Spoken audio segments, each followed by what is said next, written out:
অবৈধভাবে অঙ্গনওয়াড়ি ঘর বিক্রির অভিযোগ তৃণমূল পঞ্চায়েত সদস্য সহ আরও 3 জনের বিরুদ্ধে।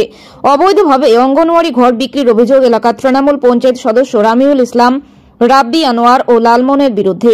ঘটনাটি ঘটেছে মালবাজার মহকুমার ক্রান্তি ব্লকের রাজাডাঙ্গা গ্রাম পঞ্চায়েতের ধলাবাড়ি এলাকায়। ঘটনা প্রসঙ্গে জানা যায়, রাজাডাঙ্গা গ্রাম পঞ্চায়েতের ধলাবাড়ি এলাকায় নতুন অঙ্গনওয়াড়ি ঘরের নতুন টেন্ডার হওয়ায় পুরনো ঘর অবৈধভাবে বিক্রির অভিযোগ এলাকাবাসীর।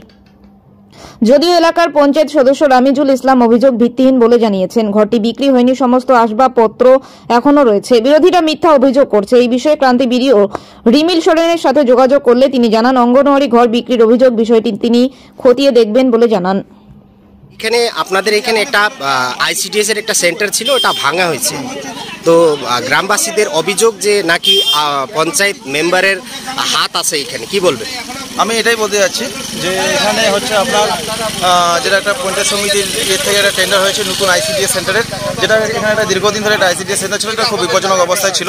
সেজন্য সেই সামগ্রীগুলো খুলে এরকম বাড়িতে সুরক্ষিত রাখা হয়েছে এবং নতুন কাজটা যেন উন্নয়নে কোনো ব্যাঘাত না ঘটে সেই দিকে লক্ষ্য রেখে এখানে আমি হচ্ছে পঞ্চায়েত সমিতির আমাদের যে সভাপতি ওনাকেও আমি জানাইছি, সেই নিয়ে আজকে একটা বৈঠকও আছে। গ্রামবাসীদের অভিযোগ যে যা জিনিসগুলো ভাঙছিল ওটা সব বিক্রি করে দিয়েছে। না, বিক্রি হয়নি, যে জিনিস সুরক্ষিত আছে।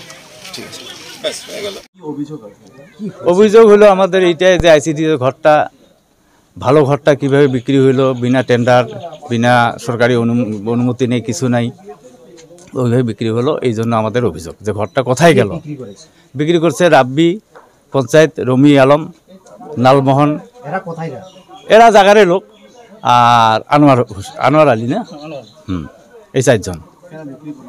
এখন কেন বিক্রি করছে আমরা জিজ্ঞাসা করছি, যে বললো যে আমরা বিক্রি করছি, এটা তোমাদের কি আছে, তোমাদের পুষার কি আছে? এটা তো সরকারি ঘর। আমরা বলছি সরকারি ঘরের কথা, যে এটা সরকারি ঘর, একটা টেন্ডার হয়, আমরা যতটুকু জানি যে এটা টেন্ডার ছাড়া এটা ঘর বিক্রি হয় না।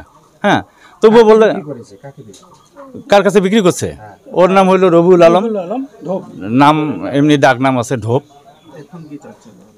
এখন চাচ্ছি যে আমরা ঘরটা তদন্ত হোক, যে একটা সরকারি প্রতিষ্ঠান কিভাবে মানে চুরি করে বিক্রি করলো, আইনগত একটা ব্যবস্থা হোক। হ্যাঁ, ভিডিওকে জানাইছি, ভিডিওকে কপি দেওয়া আছে। ভিডিও বললো যে আমি কোনো পারমিশন দেইনি ঘর বিক্রি করার। কে বলছে যে আমি পারমিশন দিছি?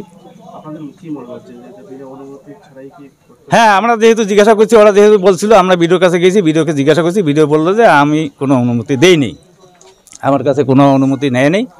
আর কে কে বিক্রি করছে নামগুলো অবশ্য ভিডিওকে বলছি, যে অমুক অমুক ছিল, 3 ঝুঁকার, ওইখানে 3 ঝুঁকার নাম দেওয়া ছিল। তো যেহেতু কোনো ইনকোয়ারি হয়নি, আজ পর্যন্ত কোনো ইনকোয়ারি হলো না, কিছু হলো না, তাহলে বোঝা যাচ্ছে যে এটা সরকারি ঘর একটা এইভাবে চুরি হয়ে গেল, আর ভিডিও কিছু অ্যাকশন নিতেছে না। তো আমরা দেখতেছি যে কালকে আমরা একটা ডিএমএ পাঠাইছি, শুক্রবার আমরা একটা কোর্টের মাধ্যমে যাব। যদি ভিডিও যদি অ্যাকশন কোনো না নেয়, তাহলে আমরা কোর্টের মাধ্যমে যাবো। এটা আমার নাম জহিরুল হক।